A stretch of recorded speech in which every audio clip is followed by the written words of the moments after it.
আসসালামু আলাইকুম। আজকে একটা বাথরুম ওয়্যারিং করলাম, সিঙ্গেল বাথরুম। তো এটাতে কি হবে এবং কিভাবে কাজটা করছি সেটা আজকে আপনাদের দেখানোর চেষ্টা করব। আর অনেক দিন পরে পিভিসি ফিটিং দিয়ে কাজ করলাম।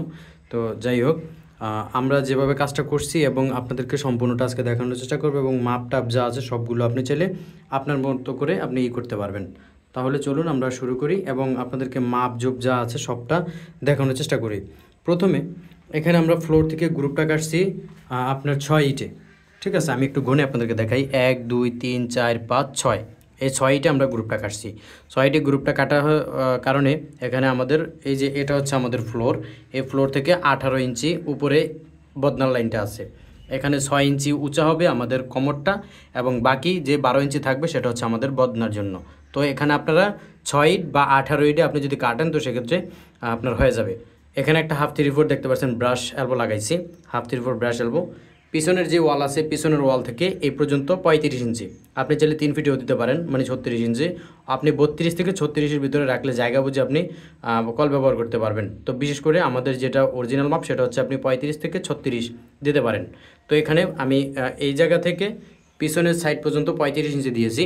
ওই জায়গায় একটা এলবো লাগানো হয়েছে। এখানে একটা লোডাউনের জন্য একটা 1/2 3/4 টি লাগানো হয়েছে ব্রাশ, দেখতে পাচ্ছেন এটা কিন্তু 1/2 3/4 ব্রাশ টি। এখানে হবে আমাদের কোমরটা। ঠিক আছে, তো কোমরটা যেভাবে বসানো দরকার আপনারা তো জানেনই যে কীভাবে কোমর বসাতে হয়। তো যদি না জানেন তো পরবর্তীতে আমরা দেখানোর চেষ্টা করব। তো এখানে একটা লোডাউনের জন্য লাইন ব্যবহার করা হয়েছে। এদিকে এসে দেখতে পাচ্ছেন একটা শর্ট পিস লাগিয়ে এখানে একটা টি লাগানো হয়েছে। টি দিয়ে উপরে এখানে যে ফ্লোরটা দেখতে পাচ্ছেন, এই ফ্লোর থেকে আমাদের যে বালতির লাইন আছে দেখতে পাচ্ছেন 1/2 3/4 টি লাগানো হয়েছে। এই বালতির লাইনটা আছে 32 ইঞ্চি দিয়ে, ফ্লোর থেকে 32 ইঞ্চি আছে বালতির টেপ। 32 ইঞ্চি থেকে এখানে ফ্লোর থেকে আমাদের যে কনসিলেশন ককটা আছে সেটা হচ্ছে 42 ইঞ্চিতে। আপনি 42 থেকে 44 ইঞ্চির ভিতরে দিতে পারেন, তবে একজ্যাক্টলি মাপ হচ্ছে 42 ইঞ্চি। ফ্লোর থেকে কনসিলেশন 42 ইঞ্চি এবং এই জায়গা থেকে এখানে যে জয়েন্ট লাইনটা আছে 7 থেকে 4 ইঞ্চি বাদ রেখে তারপরে আপনি এখানে একটা 1/2 3/4 ব্রাশ এলবো লাগিয়ে দিলে কিন্তু আমাদের জয়েন্টের কাজটা কমপ্লিট হবে। 7 থেকে 4 ইঞ্চি, ফ্লোর থেকে কনসিলেশন 42 ইঞ্চি এবং ফ্লোর থেকে বদনার লাইন 32 ইঞ্চি।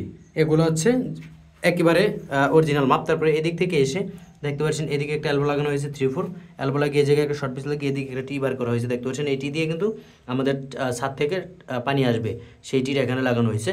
তারপরে এদিকে এসে দেখতে পাচ্ছেন এই জায়গায় একটা এলবো লাগিয়ে এই জায়গায় একটা 1/2 3/4 ব্রাশ এলবো লাগিয়ে দিয়েছি। এটা কিন্তু হচ্ছে আমাদের লাইনটা বা এই জায়গায় একটা বেসিন হবে আমাদের, সেই বেসিনের লাইনটা। তো আশা করি আপনারা বুঝতে পারছেন যে কীভাবে কাজগুলো করতে হয় এবং খুব মাপগুলো সহ আপনাদেরকে দেখিয়ে দিলাম। তো আশা করি যারা দেখছেন বা যারা এই পর্যন্ত দেখেছেন ভিডিওটা শেষ পর্যন্ত, সবাইকে ধন্যবাদ। আসসালামু আলাইকুম।